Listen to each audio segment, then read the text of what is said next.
अगर भारत ने गिलगिट बाल्टिस्तान पर अपना दावा छोड़ दिया होता तो शायद आज ये बात आपको सुनने को नहीं मिलती कि आज भी जम्मू कश्मीर विधानसभा में 24 सीटें आरक्षित हैं ऐसे इलाकों के लिए जो आज पाकिस्तान के कब्जे में हैं। पाक ऑक्यूपाई कश्मीर की 24 सीटें क्योंकि वो हमारा है, हमने रिजर्व रखी है मान्यवर। 15 अगस्त 1947 से पहले ये एक ऑटोनमस स्टेट थी जो कश्मीर थी, और ये गिलगित बल्तिस्तान भी उसी का हिस्सा थे, और जो आजकल पाकिस्तान एडमिनिस्ट्रेटेड कश्मीर है ये भी उस रियासत का हिस्सा था। यानी भारत का संविधान और भारत की संसद आज भी ये मानकर चलती है कि गिलगित बाल्टिस्तान और पीओजे के भारत के ही हिस्से हैं जिन पर फिलहाल पाकिस्तान का कब्जा है। और इसीलिए जब भी गिलगित बाल्टिस्तान में चुनाव होते हैं या कोई कानूनी तरीके से हथकंडे अपनाए जाते हैं पाकिस्तान के द्वारा, तो ये चर्चा का विषय बन जाती है और भारत आधिकारिक रूप से उस पर विरोध दर्ज करवाता है। तो ये फिर हुआ ये कि पाकिस्तान जब वजूद में आ गया तो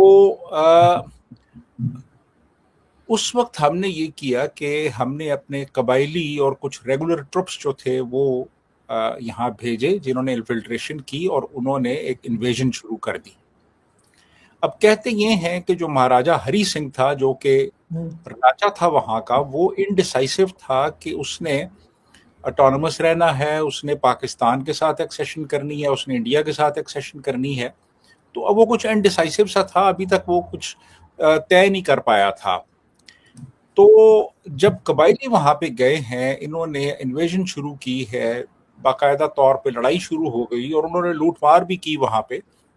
तो महाराजा घबरा गया और उसने फौरी तौर पे एक इंस्ट्रूमेंट ऑफ एक्सेशन साइन किया इंडिया के साथ। अब यहाँ से हमारी जो रेगुलर फोर्स भी थी और जो कबायली थे वो इन्वेड उन्होंने करना शुरू कर दिया था, वो इन्फिल्ट्रेशन हो गई थी और वो काफ़ी आगे तक वो मूव कर चुके थे। अब जब एक्सेशन हो गई इंडिया के साथ, तो फिर इंडिया ने अपने ट्रुप्स जो है वो कश्मीर में भेजे और फिर अब ट्रुप्स आ गए थे। फिर इंडिया यूएन में गया और एक सीज फायर हो गया। उस सीज फायर के नतीजे में जो इलाके तो पाकिस्तान ने कब्जे में ले लिए थे वो पाकिस्तान में रहने दिए गए, और जो इंडिया के पास ऑलरेडी थे वहाँ पे, वो इंडिया का एक हिस्सा, इंडिया का उस तरह से हिस्सा तो नहीं, लेकिन वो बहरहाल वो इंडियन एडमिनिस्ट्रेटेड एरियाज करार दे दिए गए और इस पूरे खित्ते को एक डिस्प्यूटेड टेरिटरी करार दे दिया गया। अब जो इस वक्त सूरत हाल है वो ये है कि जो इंडिया है उसने 2019 में जो इंडियन कश्मीर और लद्दाख का हिस्सा है उसको यूनियन टेरिटरी करार दे दिया है और वो इंडिया का हिस्सा बन चुका है, यूनियन टेरिटरी है वो। लेकिन पाकिस्तान ने गिलगित बल्तिस्तान को भी और जो पाकिस्तान एडमिनिस्ट्रेटेड कश्मीर है उसको इन्होंने उस तरह से पाकिस्तान का हिस्सा नहीं बनाया, इनको प्रोविंशियल स्टेटस भी उस तरह से नहीं दिया। गिलगित बल्तिस्तान जो है वो एक हमारे कॉन्स्टिट्यूशन के तहत एक टेरिटरी है और जो कश्मीर है उसको हम कहते हैं ये एक स्टेट है। तो एक तरह से हम कहते हैं कि इनकी अपनी असेंबलीज हैं और यहाँ पे इनको अपने मामलात खुद तय करने की आज़ादी है, लेकिन दर हकीकत यहाँ पे बहुत ज़्यादा जो कंट्रोल है वो फेडरल गवर्नमेंट का है और यहाँ पे हुकूमतें बनाना गिराना, यहाँ की मैनेजमेंट, यहाँ की कम्युनिकेशंस, यहाँ के इन जगहों के फॉरेन रिलेशंस, यहाँ पे ये सारे फॉरेन पॉलिसी ये फेडरल गवर्नमेंट के पास है और बहुत हैवी प्रेजेंस है पाकिस्तानी सिक्योरिटी फोर्सेस की इन इलाकों में।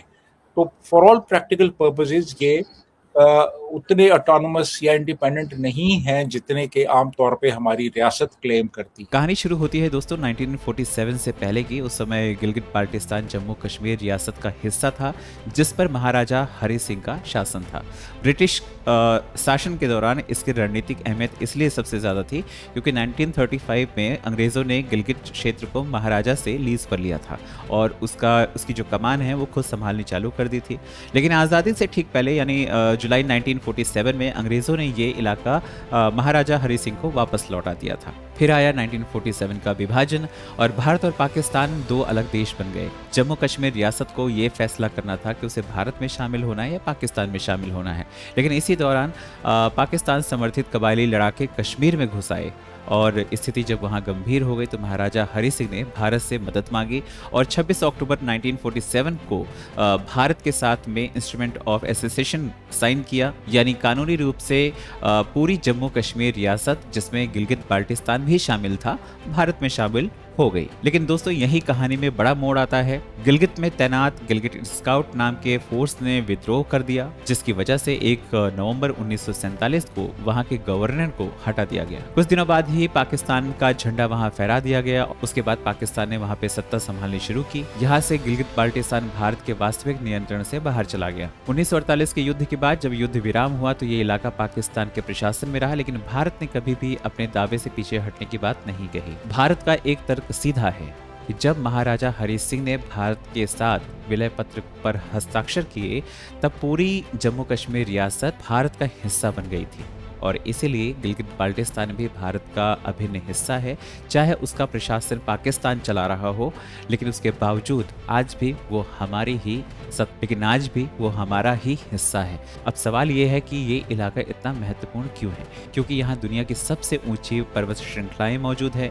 यहाँ पर काराकोरम पर्वत श्रृंखला है, यहाँ K2 पर्वत है। ये इलाका चीन, अफगानिस्तान, पाकिस्तान और भारत के बीच एक रणनीतिक पुल की तरह काम करता है। यही वजह है कि भारत अक्सर पाकिस्तान के उन कदमों का विरोध करता है जो गिलगित बाल्टिस्तान को स्थायी रूप से पाकिस्तान का हिस्सा दिखाने की कोशिश करते हैं। भारत का आधिकारिक रुख आज भी यही है कि गिलगित बाल्टिस्तान जम्मू कश्मीर और लद्दाख की तरह भारत का अभिन्न हिस्सा है जिस पर फिलहाल पाकिस्तान का कब्जा है, लेकिन पाकिस्तान इसे मानने पर इनकार करता है। तो अगर हम इसे शॉर्ट में कहें तो गिलगित बाल्टिस्तान सिर्फ पहाड़ों और खूबसूरत वादियों का इलाका नहीं है बल्कि ये बहुत अहम हिस्सा भी है और यही कारण है जब भी गिलगित बाल्टिस्तान में चुनाव या कुछ ऐसे चेंजेस करने की बात पाकिस्तान करता है तो भारत उस पर अपना कड़ा रुख जाहिर करता है, क्योंकि भारत की नज़र में ये केवल एक क्षेत्र नहीं है बल्कि उसकी ऐतिहासिक और कानूनी दावेदारी वाला इलाका माना गया है। आप लोगों को क्या राय है कमेंट करके बताएं। चैनल पर अगर नए हैं तो चैनल को सब्सक्राइब करें, इस वीडियो को लाइक करें और शेयर करें।